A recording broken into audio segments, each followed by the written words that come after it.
Lou checked out of practice today.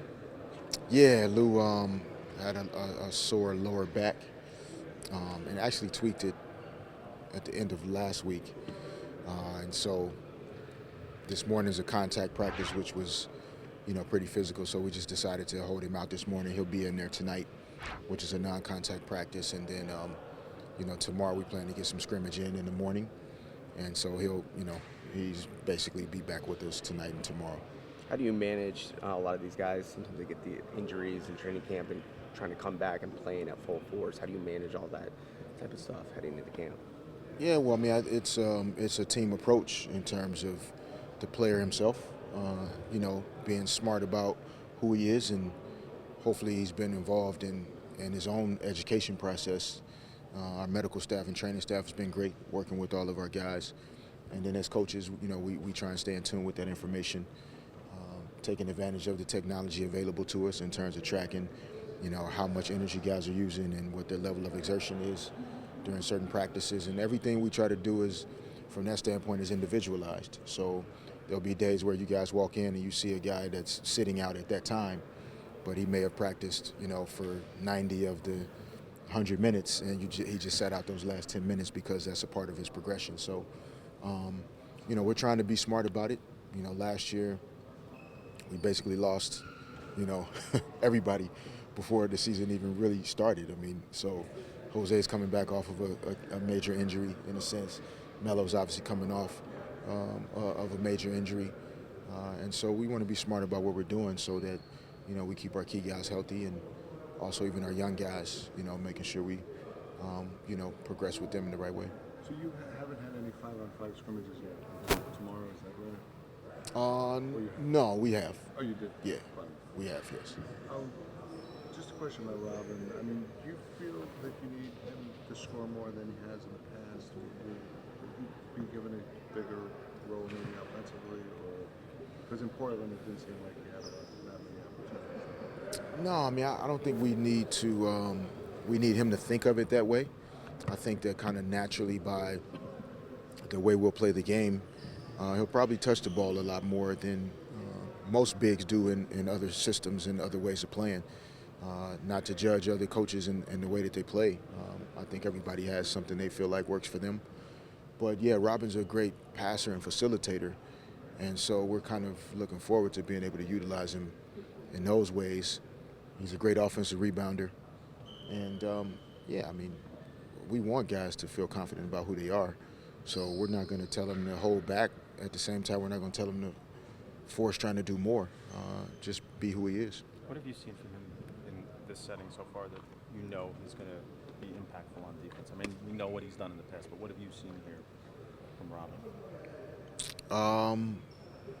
That basically all tables, stanchions, and what appear to be immovable objects should get out of the way when he gets pissed off. If a guy scores on him or something doesn't go well, he tends to make sure everybody knows that he's not happy. So just having a guy with that type of mindset, protecting the basket for you, we hope to be a good thing. But it's it's still a team game, more so even defensively than offensively. So we can't just rely on the big hair and the loud voice to save the day. We have to be a good defensive team. Do you get any sense, whether it was your playing days against him or what you see here, what hasn't worked for Derek Williams that he hasn't kind of lived up to, that you hope he can break through here? Well, I mean, I'm not sure about everything he's experienced in the past. We obviously tried to learn as much as we could before we made the acquisition. He was drafted number 2, and I think that a lot of expectation came with the draft number. And I've told people for a long time it's not necessarily the number, it's the situation. So it seems like there's been a lot of change. He's changed coaches multiple times in recent years. The situation in Sacramento changed multiple times in the last year and a half. So it's been, I think, just hard for him to find some stability, not just within the team, but most young players struggle with that in general. So we're just hoping that the way we do things by helping guys kind of build some consistent daily habits and playing offensively in a way that includes everybody, it'll be a place where he can find some comfort. How do you? Is there anything in particular, I guess, based off what you said yesterday about finding a balance between talking and kind of letting guys figure some things out on their own? Where is that middle ground, and where did you kind of come up with that philosophy? Was there something in exit meetings that you got from the players that were on last year's team, or was it just something that you kind of felt on your own? Yeah, no, I just think it's a gray area that all, coaches and leaders probably struggle with. I think you have to be able to kind of use different styles of leadership at different points. There are times to talk and times not to.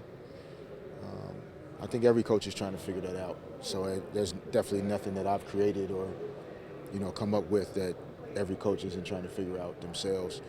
I just think for our group, because of the fact that we ask guys to play offense a certain way, there's enough talking that goes on in teaching that there are other areas where we can back off and allow guys to learn through experience and kind of figure some things out for themselves. And I think having this type of group in terms of the players, that makes that a lot easier. In regards to Carmelo, is there anything specific that you kind of look for day to day, or look for day to day in terms of making sure he's okay, making sure he's where he should be, making sure in your mind he looks approximate to where he was before he got hurt? Yeah, no, just his overall movement. Not really whether he's making shots or doing fantastic things offensively, but how's his body moving? Is he fluid? Is he favoring one side or the other? Is he rebounding? Is he finishing at the rim? Some of the small things that I think speak to where he may or may not be physically. But so far so good. He's put a ton of work in to get to this point, and I would assume that he's happy with where he is right now. But he hasn't played basketball in 6 to 7 months now, so he'll work his way back, and we'll try to help be smart with it. But he's a competitor, and he's doing great so far. How do you see him handling the whole? A lot of guys don't want to rebuild when they get older, and it's a patient process. Does he have that mentality? Do you see in him, or is he a guy that maybe will eventually lose his cool if you guys aren't winning fast enough for him? Yeah, but I think that applies with all players that want to win. Some guys in our league are okay with not necessarily winning, and I don't understand that thought process. But guys that want to win, it doesn't really matter what the organization is thinking. If you want to win, you want to win, and so there's really no balance for us. I tried to really articulate that yesterday. I think it's rebuilding for us is based on the fact that we don't have a certain caliber of player on our roster, quote unquote, other than Carmelo. So people assume that we're rebuilding, but whereas Atlanta rebuilding last year when they didn't have a quote unquote player on their roster. So it just depends on who your team is, and we think that our group, as we figure some things out, will be more competitive than maybe what people think. But rebuilding doesn't necessarily mean we're not trying to win right now. Okay.